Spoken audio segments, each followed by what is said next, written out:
Humans spoke of Black Ops. The galaxy already shook at the regular army.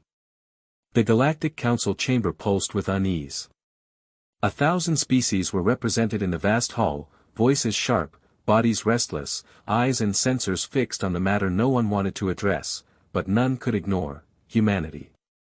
Reports speak of their special forces, said High Chancellor Valix, crystalline form catching the light like a blade. Whispers call them commandos beyond compare. We must decide: contain, ally, or prepare for war. Murmurs rippled through the chamber. Admiral Jacksori of the Dravith hegemony, a veteran of countless campaigns, leaned forward, fists tightening. You understate it, Chancellor. We have faced them. Not the so-called Black Ops, but their ordinary army. And that alone should give this council pause. The room stilled. You claim their baseline soldiers rival our finest commandos? Asked Envoy Shar of the Insectal Viren Collective, antennae twitching with disbelief. I do not claim, Jacksori growled. I report. Beltar 4 had been a burning husk when the Dravith descended. Their shock troops swept through ruined streets, obsidian armor glinting in the fires, plasma rifles cutting down resistance. Jacksori expected a swift victory. Instead, scouts returned shaken. The humans are here, one hissed. Not their shadows. Not Black Ops. Just infantry. He had ordered their annihilation. And then, in the wreckage of a broken city, he watched his elites falter. The humans advanced with shields locked, rifles steady, each movement flowing into the next with machine-like precision. They did not scatter under plasma fire. They did not panic when flanked. They adapted, countered, pressed forward as though the battlefield itself bent to their will. A Dravith captain charged, roaring, and was disarmed and thrown to the ground in the span of a heartbeat. Jacksori had commanded armies for 2 centuries, but that day he felt something unfamiliar coil in his chest. Doubt. Back in the council chamber, his voice was low but heavy.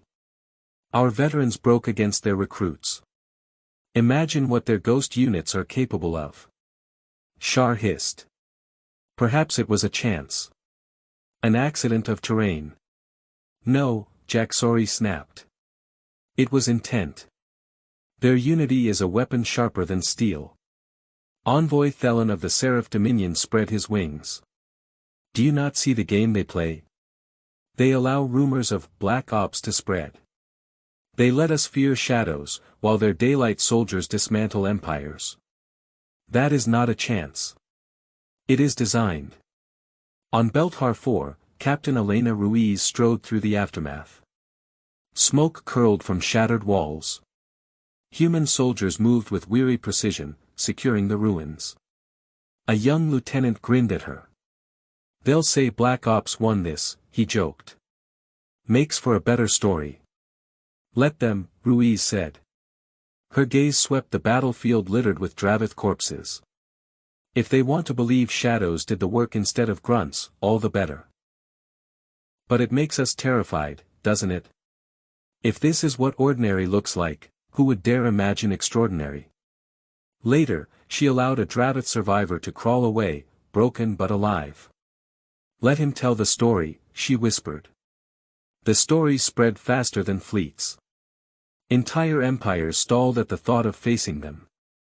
Colonies surrendered rather than risk the boots of human soldiers on their soil. Fear of unseen Black Ops rippled across the stars, yet everywhere it was the regular army that carved victories into stone. They've taken 4 colonies from us, Envoy Shar admitted weeks later, mandibles clicking in shame. Not with orbital strikes. Not with superweapons. With infantry. Then their greatest weapon is not their technology, Chancellor Valix murmured, but themselves. And worse, Thelen said grimly, they are still holding something back. The chamber shuddered with silence. On Earth, far from the Council's panic, a young analyst scrolled through battle reports, eyes wide. Sir, he asked a general, why don't we reveal the truth? That it the regular forces carrying these victories? General Morgan folded his hands, expression unreadable. Because fear is a weapon. Let them believe shadows walk where our soldiers stand. If they think the ghosts are the blade and the army is the sheath, they'll tremble at both. But if they ever learn the sheath alone is sharper than their swords, he left the sentence unfinished. The implication was enough. The Galactic Council eventually voted, though the result mattered little. Some called for war, others for peace, many for appeasement. But beneath their divisions lay a truth too heavy to voice. They had once feared humanity's myths. They had once dreaded shadows called Black Ops. But now they feared something worse, soldiers of flesh and blood, fighting in daylight, relentless and unyielding. And across the stars, civilizations whispered the same refrain. If this is the power of their ordinary soldiers, then may we never meet the ones they call ghosts.